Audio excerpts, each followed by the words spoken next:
What's up, guys? Welcome back to the channel. Thanks for tuning in. Today in this video, guys, I want to talk to you about my 4 favorite strategies that I have when I'm playing around in DeFi. I'll do a quick overview of them, tell you a little bit about the risks, and then move on to the next. So it's not going to be anything crazy. I'm going to go ahead and shrink my face and go ahead and get into this. So here's my ADHD notes so you guys can see what's up. But the very first one is shorting an asset by borrowing. How would you do this? Well, say for example, I'm uber bullish on, say I'm bullish on a stable coin. So what I would do is I would come over here and lend out a stable coin. What's interesting is I would get paid to lend out this stable coin. So I would get paid a 12% or 12.91% APY. So you can't really factor that in because you're also going to have to pay on the borrow side. But say I want to go ahead and short an asset. So like Luna, for example, or even Mirror or Anchor. What I would do, since I just lent out some stable coins, is I can go borrow some Mirror, I can borrow some Anchor, and I can borrow some Luna, whatever I wanted to borrow. Now, my debt is denominated in that asset, as in like Anchor, Mirror, or Luna. So what I can do is I can automatically borrow this ANK token, and say it's selling at $4. I dump it. I sell 100 of them for $400. So I just pocket the $400. I'm like, yes, yes, yes. And then I can even deposit over here and earn a yield on it and be like, this is so cool. What's going to happen though is I have to repay that debt at some time. I'm having to pay 25% every single year to maintain this loan that I have. I need to repay it at some time. So what's interesting is if I sold ANK at $4 a token and I got $400, let's say ANK token goes to $1. It goes down 75%. I'm like, what the snap? This is awesome. Let me go and pay off my debt. Well, you can do that. I now have $400. What I do, since the ANK token is $1 and my debt is denominated in 100 ANK tokens, I would go buy 100 ANK tokens with my 100 UST. I would buy the ANK, repay the ANK loan, and I have $300 for free. That is how you can arbitrage with borrowing. Now, there are risks involved. This is not without risk.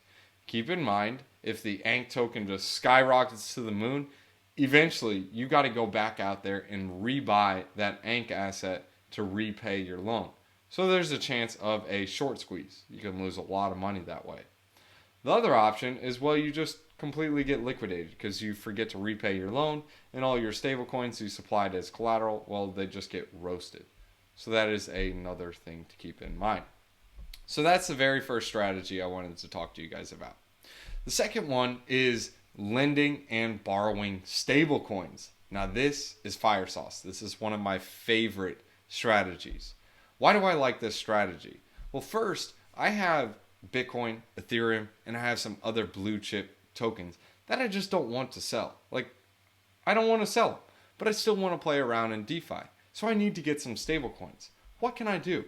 Well, I have a couple of options. The first is I can sell them, but again, I don't want to sell them, so I just automatically throw that option out. Second is I can lend my tokens out and borrow stable coins against them.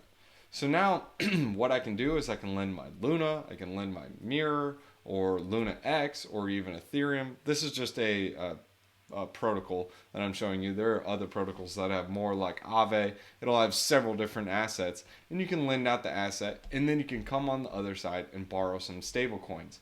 Yes, you will have to pay to do some of these and borrow some of these, but now that you're borrowing this stable coin, you can now go in DeFi and speculate on different farms or different tokens. You can buy different tokens. You can even just yield farm with the stable coins and earn a bunch of different tokens and dump them. Eventually you have to repay your loan though, which is denominated in the stable coins. There are a couple things that you need to keep in mind when you do this though. First is if your collateral comes to a risky factor, as in like, see how this says by 90% of the supply balance. If I supply $1,000, the maximum amount I can borrow for this asset is $900.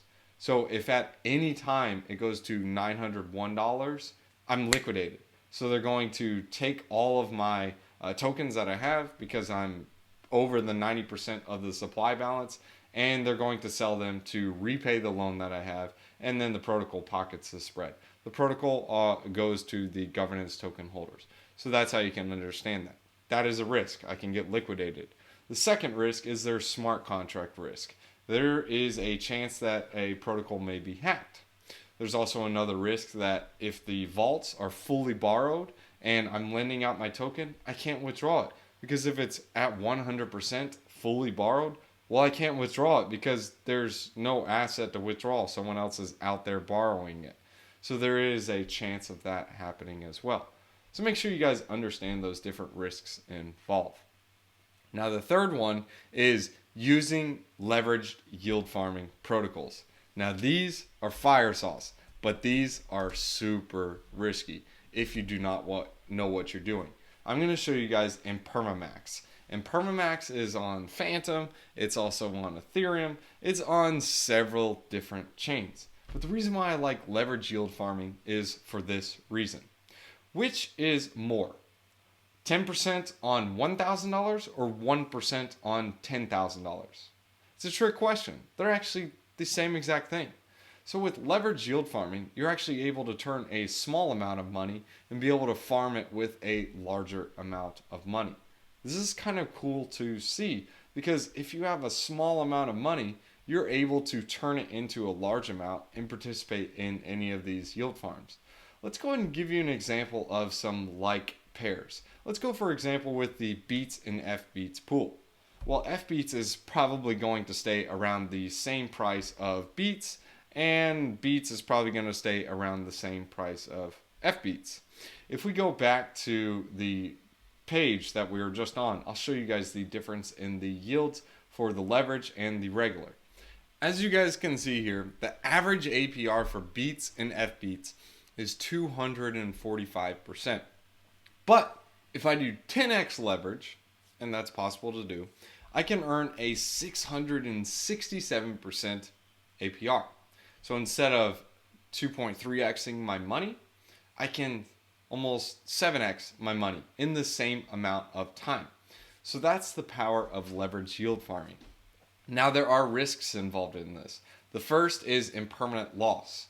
Because you're taking on a 2x, 3x, 10x, whatever position you're taking on, your impermanent loss is going to be much more noticeable and more considerable. If it goes down 10% and you're leveraged 10x, that's basically you're liquidated. Like you lose everything, like if that's the impermanent loss. If it goes down 5% and you're leveraged a 2x, it's actually going to be an impermanent loss factor of 10%. Because everything is double, triple, quadruple, whatever the position is. So that's something you need to factor in. Also, you have to factor in it's not the same thing as regular LP tokens. Because you can get liquidated and lose all of your money. Like lose everything and be like, what the snap just happened? I'm out of the game. Yeah, you don't want to be out of the game. Because when you're out of the game, you can't keep playing. And nobody likes to like be in timeout or like fouled out of the game. Like that's the worst. 5 fouls and you're out. Nah, dude, don't do that. But that is some risk, or those are some risk factors that you need to keep in mind.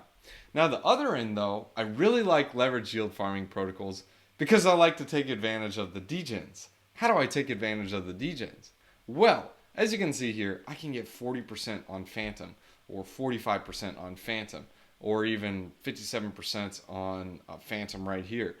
The point is people are willing to pay up the wazoo for these protocols or for these tokens because they're levering up.